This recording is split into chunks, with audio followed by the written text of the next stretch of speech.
Então, eu vou tentar falar uns 20 minutos, depois eu deixo a gente conversar um pouquinho. Eu gosto um pouco de ter bastante tempo de conversa, então, por favor, converse comigo. Isso também é uma desculpa para eu não preparei todo o material que eu queria. Bom, eu vou falar um pouquinho hoje sobre o Arctic Web. Não sei quem, deixa eu perguntar aqui, quem já mexeu com Web em Rust? Tá bom. Legal. É pouca gente. A gente vai falar um pouquinho. Primeiro, me apresentar. Eu sou a Gabriela, sou desenvolvedora aqui na Log. Estou no mesmo time do Fernando, que iniciou o Meetup aqui.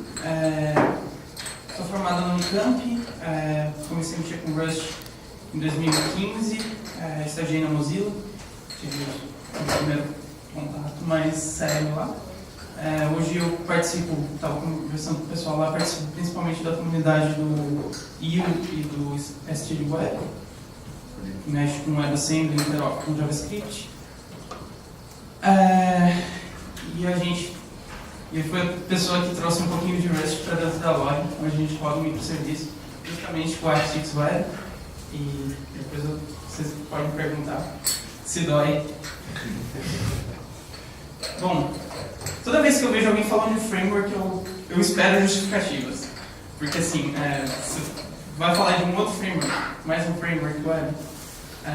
Então, eu acho que justificativas são bons nesse caso. E eu vou começar falando do Flask.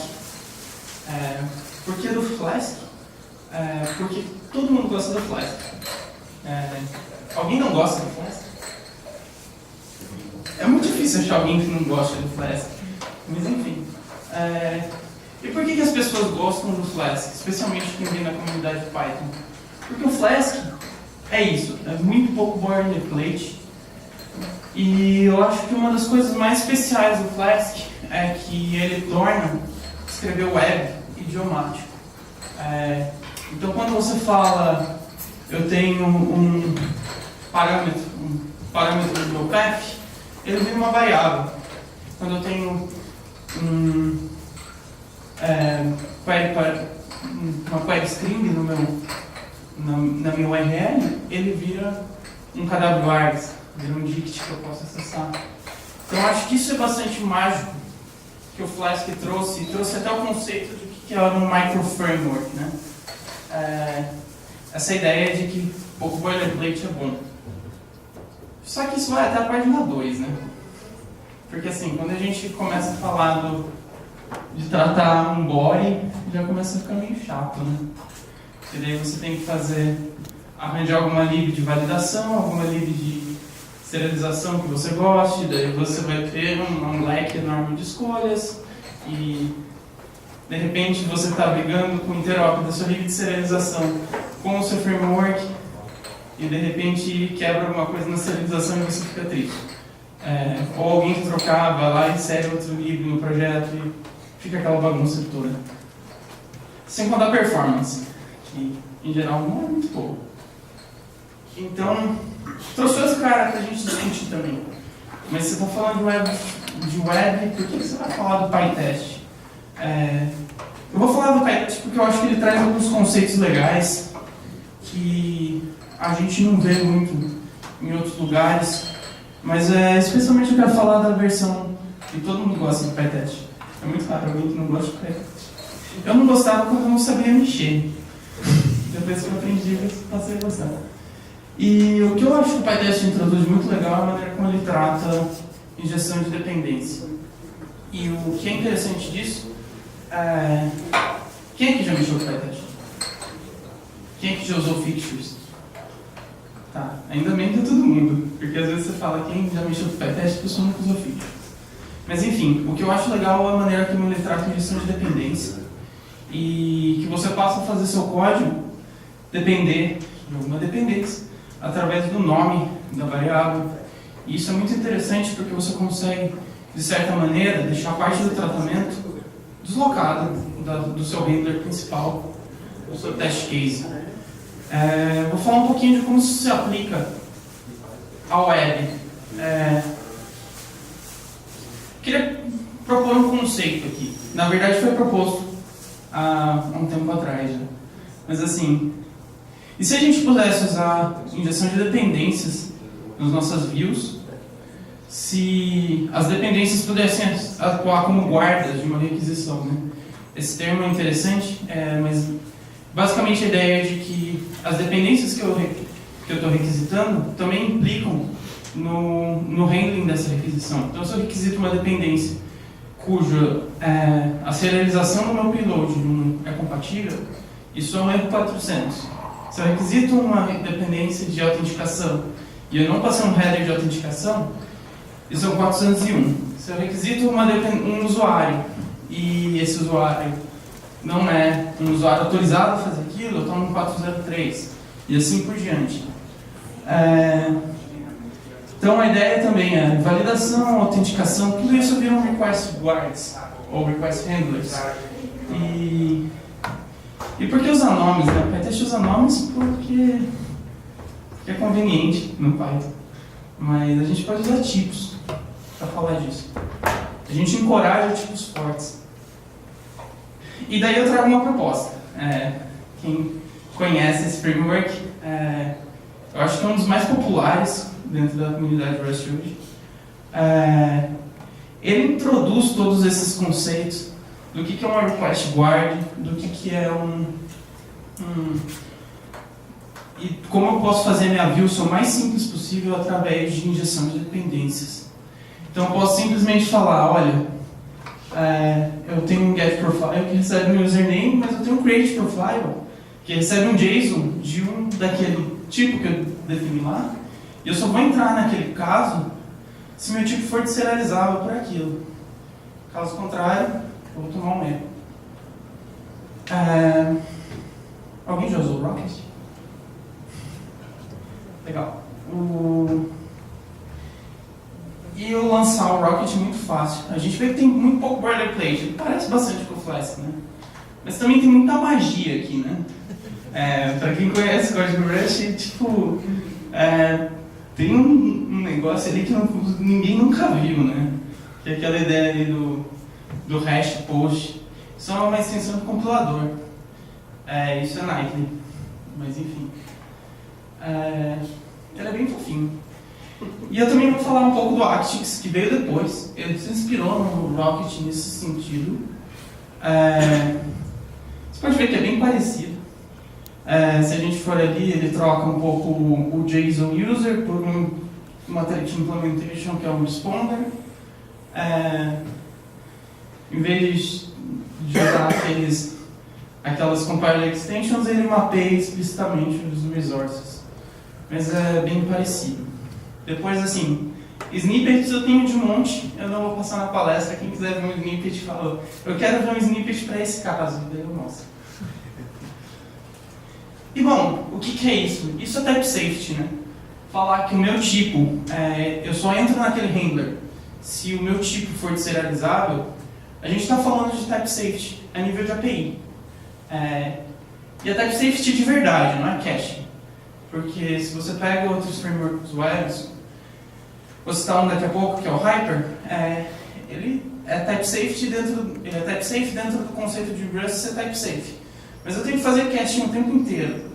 Então não é muito type safe, digamos assim.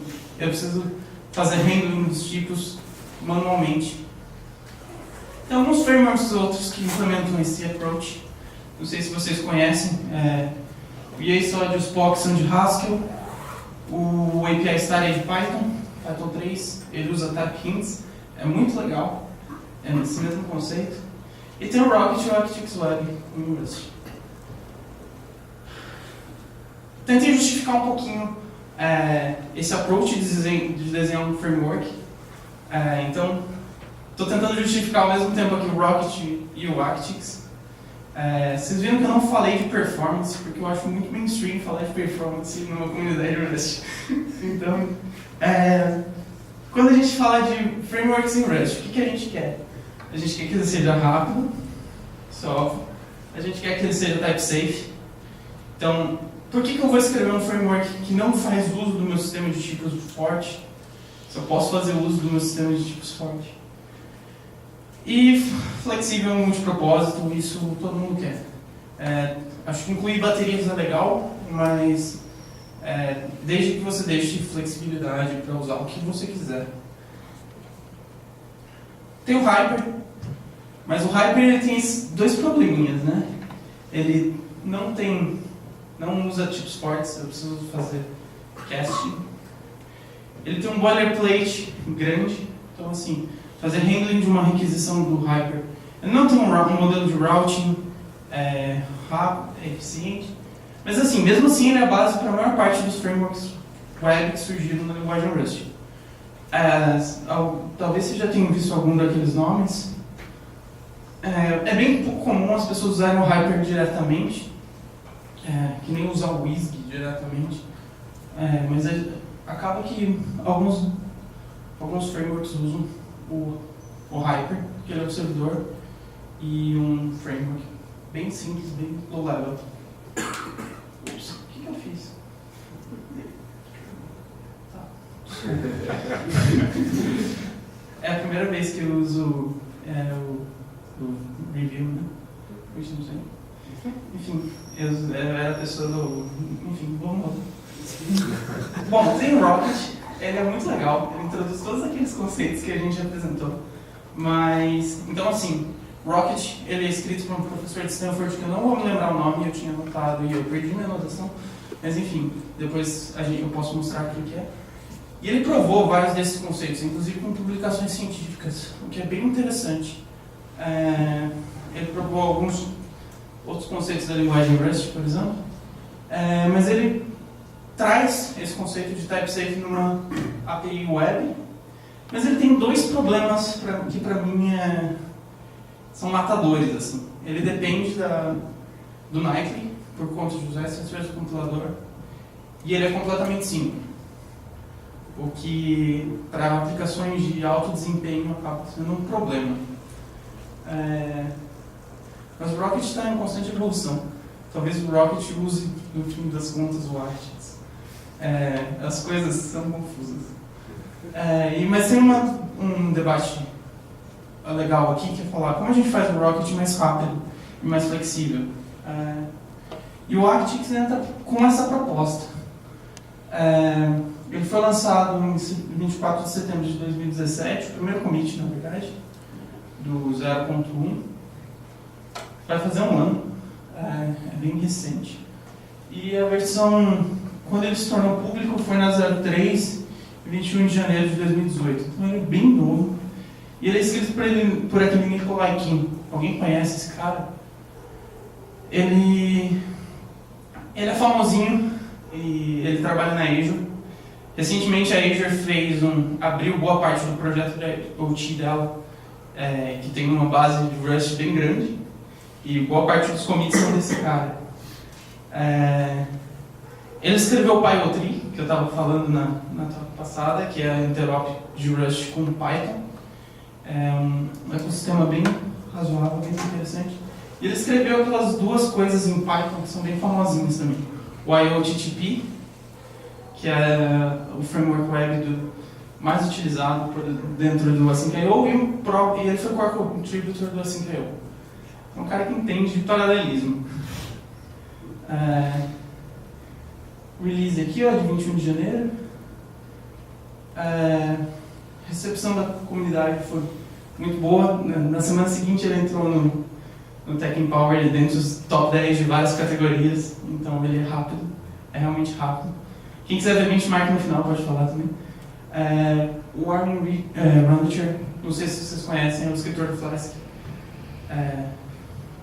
Também falou muito bem do framework. Ele tem uns snippets que ele já postou no Twitter de códigos de produção de Arctix. E bom, features. Não vou listar todos, mas ele suporta HTTP2, streaming, gRPC, dentre outras coisas interessantes. Ele inclui baterias, também não vou citar todas, mas SSL, middlewares, um cliente HTTP assíncrono. E é rápido. É realmente rápido. Quem quiser ver benchmark no final pode falar. E E assim, por que ele é rápido? Por que ele é rápido? Se a gente voltasse para aquele snippet de código que eu mostrei, ele era síncrono, não era? Não tinha nenhum handling assíncrono lá. Quando a gente fala de código síncrono, é sempre legal, eu sempre gosto de falar de síncrono versus multithread. Porque às vezes é um conceito que boa parte das pessoas conhece, mas às vezes confunde. Código síncrono não é sinônimo de código multithread. Síncrono quer simplesmente dizer que uma coisa acontece e ela acontece até o final. Então você tem síncrono dentro de um single thread, síncrono dentro de um multithread. O que a gente chama de assíncrono é que as coisas acontecem e elas não necessariamente acontecem até o final. Eu posso começar uma coisa, parar, continuar ela depois, fazer uma outra coisa no meio do caminho. E as duas coisas podem acontecer tanto em single thread quanto em multithread. E aqui eu entro no que o Actix faz. Ele usa um actor model. Alguém já usou Aka? Quem que é do Java aí? Então, ou de Scala? Então, o modelo de atores, para quem não conhece, é basicamente um approach para você encapsular estado e execução. Então, em tese, você encapsula o estado de cada work da sua aplicação, em tese, dentro de um ator. E ele só se comunica com o resto do mundo por mensagens. Para quem conhece o modelo de microserviços, lembra um pouco. É uma coisa bem mais antiga. Quando se fala de modelo de atores, ele é tanto um modelo teórico quanto um approach para desenhar frameworks. Mas a ideia é que cada thread, cada ator pode rodar dentro de uma thread. Você pode ter várias threads rodando atores do mesmo tipo. Mas sempre tem dois conceitos básicos, que o estado está fechado dentro de um ator, então aquele estado não é acessível para nenhum outro ponto da aplicação, e ela só se comunica por mensagens. As mensagens em geral são tipadas. Então ele força encapsulamento, não tem locks, certo? Porque a memória está encapsulada. Você usa sinais e você não precisa se preocupar com modelos do sistema, com partes do sistema que são extremamente técnicas. Em geral, é um bom approach para você fazer domain-driven design. O Actix em si, ele é um framework de atores. O Actix Web é um framework web escrito em cima do framework de atores Actix. Então ele inclui sync e async actors, tem atores dentro de uma thread, tem modelos de atores em cima de processos que não são muito bons. Você pode usar filters, então você pode fazer views essencialmente assíncronas, do mesmo jeito que você pode fazer elas síncronas, rodando dentro de um ator, e você paraleliza, e por consequência você tem blocos de código rodando de maneira síncrona, mas com um sistema todo se comunicando de maneira síncrona. Então a ideia de um ator é simplesmente um struct do ator. Você fala que é um ator e o contexto dele, que é basicamente o estado. Você implementa mensagens tipadas, por exemplo, a mensagem de ping. E eu posso implementar um handler para um ator. No caso, esse ator ele é muito bobinho. O estado dele é, por exemplo, um count. Isso aqui poderia ser um handler de um banco de dados. Isso poderia ser um cache local. Isso poderia ser um handler para um key value store. Você implementa um handle, que é basicamente alguma coisa que pode tratar a mensagem e mudar o estado local. E o system é isso. Basicamente, no sistema você manda mensagem de um lado para o outro. E esse modelo que faz o Actix ser rápido. Porque você tem o sistema todo. Em geral, aquelas views são muito pequenininhas, muito CPU pouco intensivas. Aquilo é síncrono, mas só aquele bloquinho de código é síncrono. Todo o resto do framework está se comunicando de maneira síncrona. E por isso que fica rápido. Então, assim, isso é um pouco do modelo de como o Actix funciona. Eu passei um pouco do meu tempo, mas assim, tem 5 minutos para a gente debater. E quero perguntar.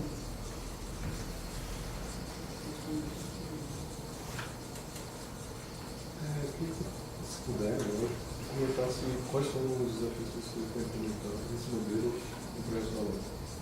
Legal. Bom, posso falar um pouquinho do caso de uso primeiro. A gente tinha um código bastante legado para um modelo de precificação.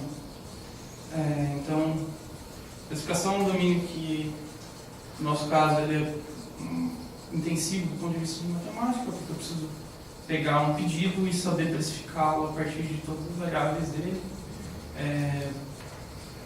Precificação também ela varia em relação ao tempo, então eu preciso saber configurar e buscar especificações em qualquer momento do tempo. Então, se eu quero precificar um pedido no passado, eu tenho que conseguir. Quais que foram os maiores desafios? Eu acho que o maior desafio é a adoção. Então, tem poucos desenvolvedores na empresa que dá para contar em uma mão que entendem de Rust e que possam manter. Boa parte dessa iniciativa é trazer pessoas ou incentivar pessoas a aprender a linguagem, porque é muito legal. A gente sabe que é muito legal. Programar em Rust te faz o melhor programador, isso que é uma coisa que eu costumo brigar. Então acho que o maior desafio foi esse. Posso contar um pouquinho da stack também. Falei do Actix. A gente desenvolveu junto com o Mantel Actix. A gente hoje tem um repositório onde a gente mantém, por exemplo, tools. Então basicamente são motores compartilhados que a gente pode usar em diversos microserviços que a gente fizer com essa stack. A gente usa hoje o Postgres como storage. Postgres foi mais ou menos uma escolha da zona de conforto, com o Diesel. O que mais? Eu fiquei curioso se, quando você manda um sinal para um ator no Actix, esse pedaço da memória que é esse sinal é copiado para... Se o pedaço de memória é copiado, ele não é copiado. Isso não é safe, certo? Então o Actix tem partes unsafe implementadas. Basicamente o que você está fazendo quando você envia uma mensagem, você está colocando ela numa fila. Existe uma fila de baixo nível ali, em que eu posto essa mensagem e o autor vai consumir.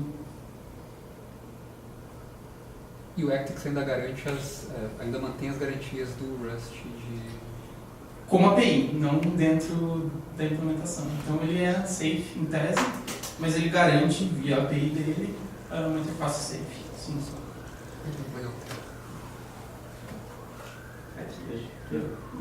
Você sabe como, tem alguma informação sobre como essa nova feature, a Sync-Await, que vai vir eventualmente vai afetar o Actix ou Actix Web? Então, como eu falei, a comunicação de atores é assim. Você pode escrever views puramente simples, mas em geral você faz síncrono porque é mais fácil. E o Diesel é síncrono, então em tese o Sync-Await poderia ser usado bastante intensivamente dentro da implementação do Actix, que hoje, como ele faz o target dele é o stable, ele não usa, mas e você poderia usar, por exemplo, em views assíncronas, para escrever views assíncronas de fato. O modelo de atores, assim, para quem não vem da comunidade Scala, é uma briga enorme. Se eu vou escrever um código inteiramente assíncrono ou se eu vou usar modelo de atores. E é uma discussão eterna que vai ter pessoas argumentando para os dois lados, mas você pode usar para implementar views puramente assíncronos e para a própria implementação do código. Acho que tem aqui e aqui. Como que acontece quando essas partes do processo falham? Como que acontece quando uma dessas partes do processo falha? Isso é uma ótima pergunta. Então, assim, eu falei pouco disso, mas o Actix, ele, quando manda uma mensagem para o relator, ele retorna uma feature. Essa feature, em geral, ela pode ter um value e um não. Em geral, o que eu quero fazer é mapping desse erro quando eu faço o post de uma mensagem. Eu devo mapear esse erro. Quando eu estou escrevendo código síncrono, a gente viu ali que o valor de retorno editor, no geral, é um Implement Responder. Deixa eu pegar um código aqui. Esse aqui. Então, esse aqui é um Sync Handler, tá? Mas assim, ele tem um Implement Responder. Então, esse Responder, ele inclui um erro. Eu posso ter um tipo que é um generic, mas enfim, um tipo que pode ser um value e um erro. Então, por exemplo, se alguma coisa falhar em uma view assíncrona, eu espero que ela faça handling do error dessa field. Não é relacionado, você falou que trabalhou mais com microserviços, né? Mas Sim. no meu experimento com o Actix, eu fiquei tentando achar uma biblioteca de parser de template que fosse parecida com o Jinja, do Flask. Eu vi algumas, Ascama, Terra, e acho que tem mais umas duas. Queria saber se chegou a usar algum, testar algum e recomenda. Eu não usei template, então esse cara ele simplesmente faz comunicação com outros serviços. Eu acho que tem algumas, você citou algumas inclusive que funcionam. Eu pessoalmente eu gosto muito de uma que tem o símbolo do unicórnio, eu não lembro, como eu lembro? Eu acho que esse é o Ascama, né? Ascama. Tem o Ascama e tem o Terra, que são parecidos. Eu não lembro agora, enfim. Eu achei bem interessante, eu fiz um experimento com ela, mas não entrou nesse microserviço. Mas dá para você usar. A minha sugestão é, se você for fazer isso, deixar o rendering do HTML para um ator. Então você escreve um ator. Tem um exemplo, inclusive, isso é uma coisa legal de contar. O Actix ele tem uma lib de exemplos com mais de 30 exemplos de coisas diferentes para fazer. Então provavelmente tem alguns de template em lá. Na RushConf 2018 teve uma apresentação que era sobre uma macro para gerar HTML. Eu acho que eu vi que você coloca o código HTML mesmo dentro da HTML. Que aí você pode fazer o template lá dentro e tudo compila. Eu estava interessado mais em ter os templates mesmo, HTML estático, né? De uma maneira que fosse simples, que nem o Jinja, porque a que eu testei, que acho que foi o Terra, ela é bastante acoplada ao sistema de tipos, o que é bom por um lado, mas para quem quer deixar o trabalho de mexer com template para um cara que é designer, por exemplo, que ele nem sabe que é Rust que está por baixo, é muito difícil você colocar na cabeça dele o conceito de que quando ele for fazer um import, um include dentro do template, ele tem que ir lá ver se eu tenho a struct para aquele negócio, entendeu? Entendi. Então, e eu queria algo que fosse mais livre, né? Tipo, o template não ser tão tipado. Sendo bem honesto, assim, eu trabalhei muito pouco com fazer rendering no server-side com Rust. Eu acho que o que é mais maduro mesmo é design de APIs. Mas tem exemplos aqui, ó. Eu tenho para ver se tem exemplos. O que mais? Mais alguma coisa? A início de estudo mesmo, qual que você recomenda? O Actix ou o Rocket? Para estudar o Actix ou o Rocket? Boa pergunta. Eu comecei com o Rocket. Acho que os dois são... eu vou sugerir começar pelo Rocket porque eu acho a documentação melhor. Então assim, se você não entende, se você já manja muito de Rust, foda-se, começa por qual você achar melhor. Mas assim, se você não entende muito de Rust, eu sugeria começar com o Rocket porque ele é mais didático. Por que você escolheu mesmo o Actix? Por que eu escolhi o Actix e não o Rocket? Eu acho que os dois motivos, o principal motivo foi ser target para o Stable Rust. Performance nem era o principal concern, mas assim, eu queria que esse serviço, se alguém quisesse deployar ele daqui a um ano, sem mexer uma linha de código nele, conseguisse fazer deploy sem problema nenhum. Obrigado. Mais alguma coisa? Pode mostrar os benchmarks agora? Eu tô com... A minha talk tá desatualizada, tá? Mas assim, que saiu o round... Vocês conhecem o Tech Power?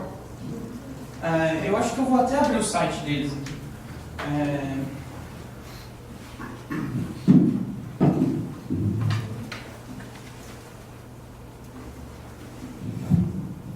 Então, para quem não conhece o Tech Empower, é um framework que você pode implementar, virtualmente, você implementa APIs e ele faz benchmark disso. E você manda para eles e eles testam o seu sistema. Você pode ver que de plain text o Arctic está em primeiro. Então, assim, é rápido essa desgraça. Se a gente for para JSON Serialization, o token mini HTTP ganha, no caso de Rust. Cadê o Arctic? Está aqui. 18. Se a gente troca de cloud, de máquina física para cloud, talvez mude um pouco o resultado. Está em segundo. Então, eles abrem máquinas pequenas, que em geral é o problema de cloud. A gente pode ver outros aqui. Data Updates, quinto e sexto. Duas implementações diferentes dele. Então é rápido. O que é o RAW? O que é o RAW? Eles fizeram duas implementações para o Tech Empower, eu vi elas há algum tempo atrás. Eu lembro que uma usava um actor de PG que eles escreveram, por exemplo, então para essas de multiple queries, fortunes, eles escreveram um actor de Postgres eles mesmos, que usava o dragger de Postgres direto, e o PG usava a lib do Postgres de C tradicional, que, por exemplo, o Diesel usa. Então, por isso que tem as duas. O que você tem achado desses novos frameworks web? O Tower que saiu do Linkerd, tem algum surgindo? Eu ainda não li o suficiente para comentar. Quando que saiu? É que saíram dois Tower. agora do Linkerd, que é o Tower Web, e tem um outro que eu não lembro o nome. São de Rust? São. Esse mesmo. Esse cara aqui. É bem recente. Eu não li sobre ele ainda. Mas tá ok. Eu vou dar uma lida. É toda essa ideia de handlers e eles estão juntando. Tipo, tem coisas surgindo. O Recall Close estava tweetando sobre os Tide. E aí tem o Gotham. Tipo, a galera tá tentando. O Gotham eu conheço. O Gotham ele é escrito em cima do... Eu tenho que parar. Então tá bom. O Gotham ele é escrito em cima do... Hyper. Hyper. Do Hyper. Isso. E ele é puramente assíncrono. A última vez que eu vi o Hyper, ele era um pouco chato de fazer algumas coisas nele, justamente por ele ser puramente assíncrono. E eu não consigo usar ele com o Diesel, por exemplo. Então, tipo, você usar o Diesel, que é síncrono no meio, matava tudo. Pra quem não conhece, o Diesel é o ORM de referência da linguagem de Rust. Ele falou que é um ORM, né? Eu não gosto de fazer. Não é um ORM, é um Eles colocam. É um ORM, mas eles combatem, tipo, com unhas e dentes Active Record. Inclusive é do mesmo autor, né? Oi?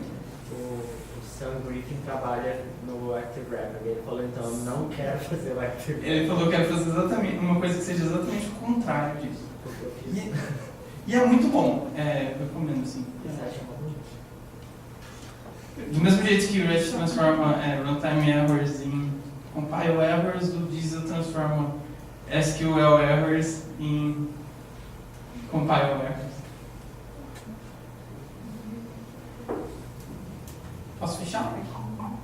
Obrigada, gente.